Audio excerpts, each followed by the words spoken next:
Hey YouTube, so while I'm waiting for parts to come in for the cultivator, I'm going to work on the 424. I gotta tell you, every time I sit on this tractor, it starts right up, and I'm loving this tractor more and more every time I drive it. Let's jump in and take a walk around.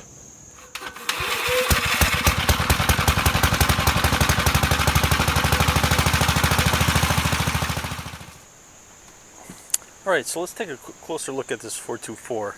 The last video, when I got it, I was totally excited and actually very excited that I got it, and that was a pretty good tractor. It was a great deal. I'm actually even more excited now that I've had it and I've actually just fooled around with it in the yard, just driven it a couple times. I actually really like it. A couple reasons. One is it starts right up, like literally just like RW3 Dog does with his low idle with choke. This thing pops right up. It's probably the first one of my Kohlers that does that. The rest of mine, they kind of do it, but this one definitely likes the low idle and the choke, and just starts up right off the bat. Some of the other things, so a couple things I need to work on, just typical maintenance.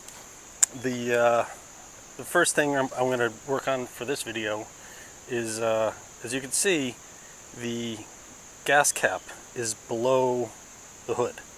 I don't know what, whose bright idea was it at Gravely to have the hood that doesn't flip up and only unscrews. You can only take it off if you unscrews, but that was just a poor idea on their half. So luckily, it wasn't an ongoing thing with many tractors, but it is with a few of the different lines, which is probably one of the, not really a good idea. It's a pain in the ass to get in there, so you always have to take it apart. And actually, technically, you're not supposed to drive it without it because it has no structural integrity in that dash. So to jump back on the gas tank, to get that higher, the gentleman who I bought it from also gave me this plate. So I'm gonna hopefully take the tank off, and hopefully it's pretty easy. Pinch off the tube, maybe replace the tubing and put a new filter on it, and then get it going. So let me set the camera up and get this tank back where it should be.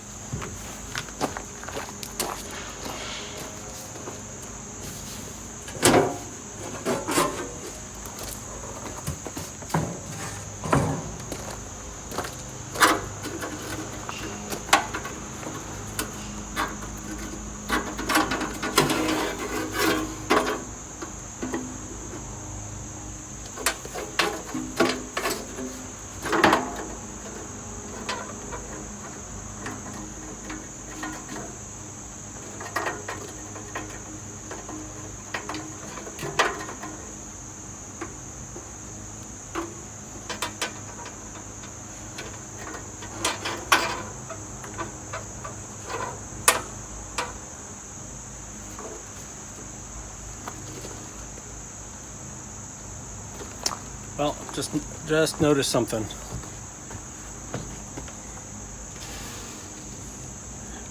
Apparently it has a leak somewhere. Nothing's leaking out of it, so I'm gonna leave it as is. And I don't know if I can. I'll see if I can put a stopcock under here, but I'm guessing I'm not gonna be able to reach it even if I put it under there. So maybe I'll put one in line. I'm going to take a closer look at this tank and see how this looks as well.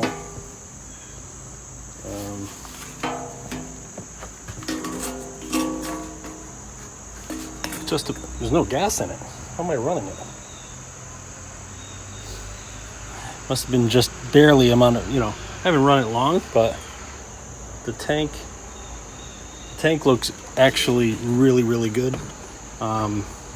Actually really good. So I'm gonna leave. Obviously, I don't need to clean it out, so I'm gonna leave it.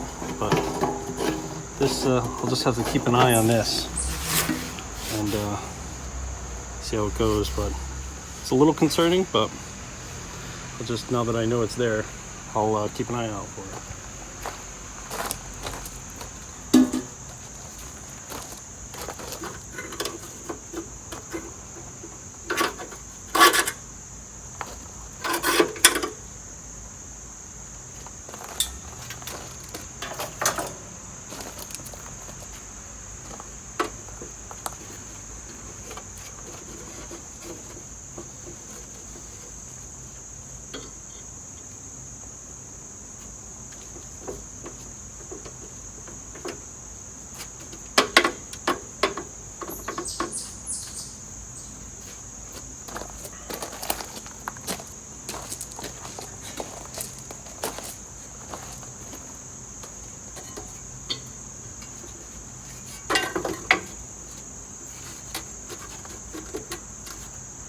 guess that's how that goes. So, yeah, it doesn't look like I'm not gonna be able to put a stopcock, underneath the tank, and I'm fine with that. I'll maybe try to put one in line or something.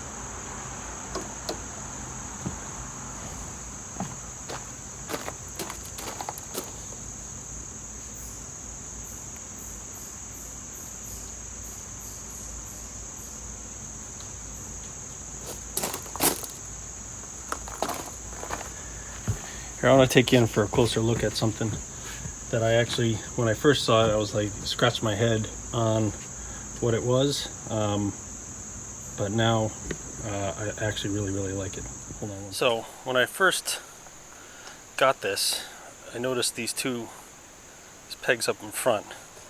And now that I've had the tractor for a little bit, you can see minus and plus. And this is fiberglass, I think, or plastic or something. I think it's fiberglass. So what this allows, and I've already used it like this, is basically I do my trickle charger right to it. So these are isolated posts. So when you look on the inside, so you have an extra wire from each going to it. So you can charge the battery without having to crack the hood, which is actually really good idea. So I really kind of like that, so it's pretty cool. I'll probably take this off just to see how the undercarriage is underneath it. But I really like that concept. It works really good. When I wheeled it back here and just slapped on one of my Schumacher trickle chargers, and the thing did its work and charged right up and shut off. So actually I really like it, so I'm going to leave it on there.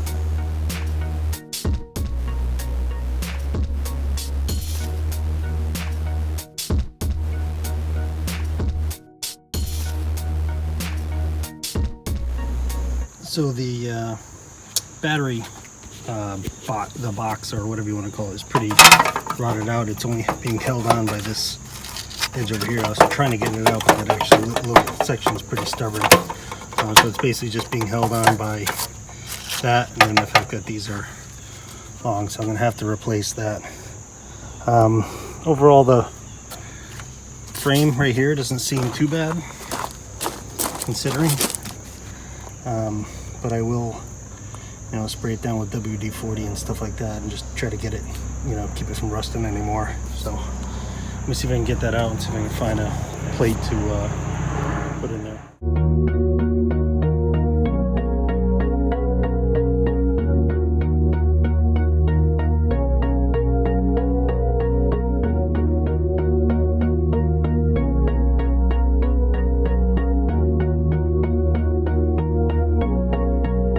So I got the front grill off. Yeah, it's a little rusty, not a big deal, but nothing, other than that plate, nothing like like something that I would actually be worried about from a rotting standpoint. Everything else looks, yeah, it's definitely pitted, but nothing that I would really be concerned of from a structural standpoint. So what I'll do is I'll probably just, try to get in here as much as I can, wire brush it, and then just either throw some paint on it, or at a minimum just throw some WD-40. So I want to get a plate for this section,